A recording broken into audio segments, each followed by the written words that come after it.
For over 2,000 years, the story of Jesus' final day has been told and retold. But what if we could just strip away the layers of myth and art and look at it as a real moment in history? Well, that's what we're going to do. We're going to walk through those last 24 hours, moment by moment. So what really happened? I mean, who was there? Who stuck by him and who ran for the hills? Let's dive into the timeline and really unpack the story, hour by hour. Okay, our journey starts in a pretty humble place, a small upstairs room somewhere in Jerusalem. A traditional meal is happening, but it's about to be turned completely on its head.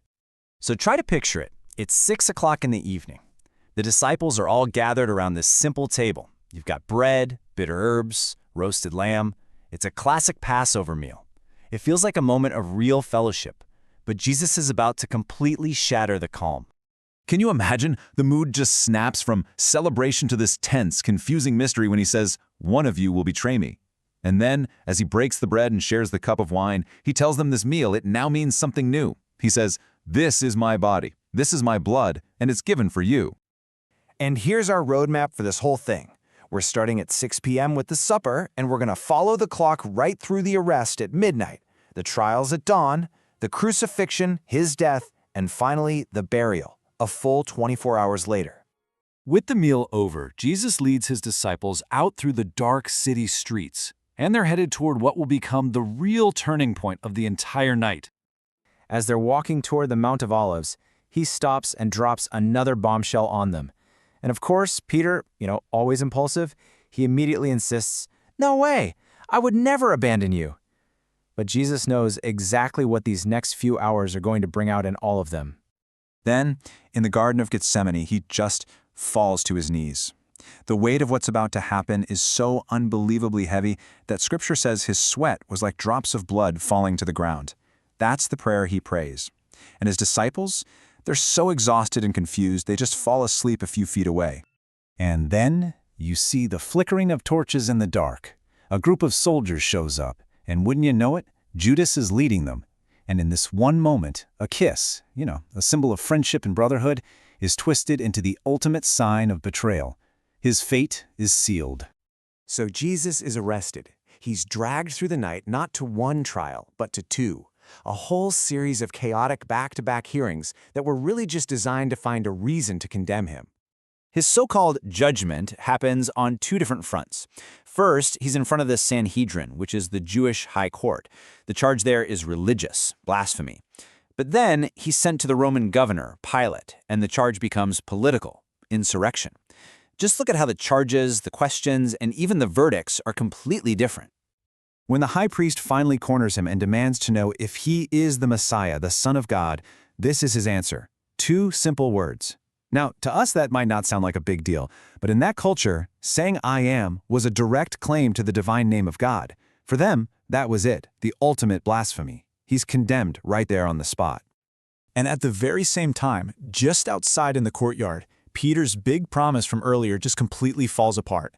He's huddled by a fire, totally terrified, and he denies he even knows Jesus. Not once, not twice, but 3 times. And then he hears a rooster crow at dawn, just like Jesus said he would. Now we're at the Roman trial. Pilate, the governor, he basically says he finds no real reason to charge this man. But Jerusalem was a powder keg, and the political pressure from the crowd, it just gets to be too much for him to ignore. So Pilate literally washes his hands of the whole mess and sentences him anyway. And what happens next is just brutal.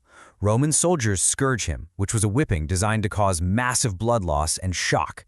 Then they mock him, pressing a crown of sharp thorns onto his head and parading him around like a broken, humiliated king. Weakened and bleeding, he's then forced to carry the heavy wooden beam of the cross through the crowded streets of Jerusalem. This is it, the final, agonizing journey to the place they called Golgotha, which means the place of the skull. So this brings us to the climax of this entire 24-hour period. The last few hours of his life played out in a public execution, a method designed by Rome to be the ultimate, most terrifying deterrent. At the execution site, he's not alone. He's crucified between 2 other men, both of them condemned criminals. The irony is just staggering. A man they accused of being a king is executed like a common slave, right between 2 thieves.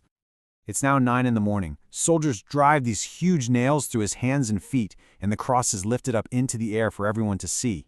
And yet, from this place of just unimaginable pain, he prays.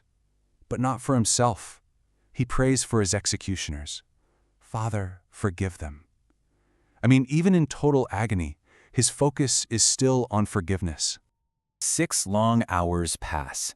And then something really strange happens. Right around midday, this unnatural darkness just falls over the entire land. It's an eerie sign that the end is very near. With one final cry, he speaks these words. His mission is accomplished. He takes his last breath, and the sources say that in that very moment, the earth itself begins to shake. In the immediate aftermath, the massive, heavy curtain in the temple is torn in two, from the top all the way to the bottom. His body is taken down from the cross and has to be hastily prepared for burial before sundown. By 6 p.m., exactly 24 hours after our story began, his body is laid inside a borrowed tomb. A massive stone is rolled to seal the entrance. And after all the chaos, the shouting, and the agony, there's just silence. Those final 24 hours were just filled with betrayal, incredible pain, and ended with a silent tomb. It really does feel like the end of the story.